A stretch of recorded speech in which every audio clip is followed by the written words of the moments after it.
এটা হচ্ছে আমার বড় ভাই, বাংলাদেশ চা কমিটির সভাপতি।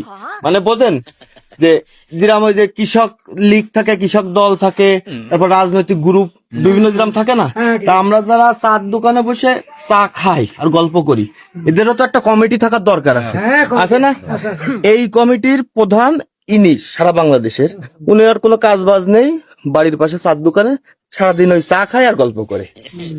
তা এখন আমার বড় ভাই আপনাদেরকে কিছু বলবে, সেটা সবাই মনোযোগ দিয়ে একটু শুনেন। সবাই কম বেশি টুকটাক কাজ কাম করি, কাজের ফাঁকে আইসে একটু চার দোকানে আড্ডা দিই, তাই না? কিন্তু এই চা খাওয়াটা নিয়মিত খাওয়া হয় না, অনেক সময় আখপাস করে আসি বা এটাও খাই। এইটা নিয়মিত খাবেন বা নিয়মিত আসবেন, এখানে কি কি কি কি কথা হবে এইগুলো বলার জন্য আমাকে বানানো হয়েছে চা কমিটির সভাপতি।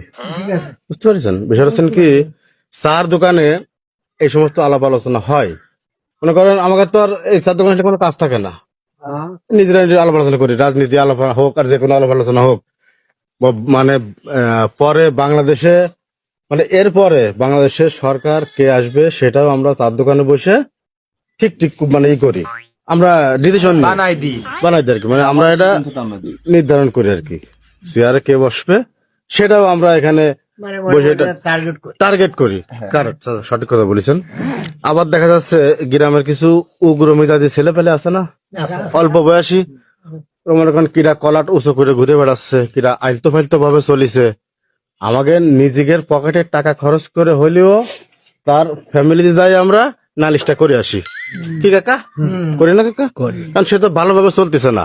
তারপরে মনে করেন কোন ছেলে ফেলে যদি আগানে বাগানে মনে করেন আজে বাজে জিনিস খাই, সেটাও আমরা বলে আসবো। কার বউ চলে গেল, ওইসব বিষয়। এখন বিষয় আছেন কি, মূল যে বিষয়টা, ওই জিনিসটা মাছ ভাতের মতো হয়ে গেছে।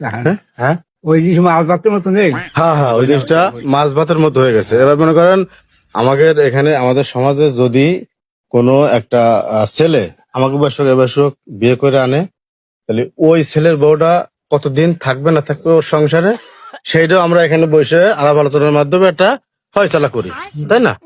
এখন মূল যে বিষয়টা, এই সমস্ত কাজের জন্য আপনারা কিন্তু এটা কারেক্ট লোক, কারণ সমাজে খারাপ কাজ হলে আপনারা ছাড়া আর কারা দেখবে?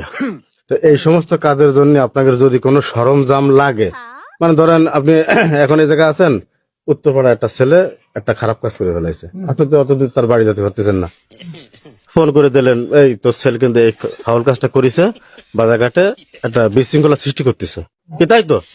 তো এই কাজগুলো থেকে আমরা এই চার দোকানে বসে এগুলো ডিসাইড করি, কম বেশি করি না?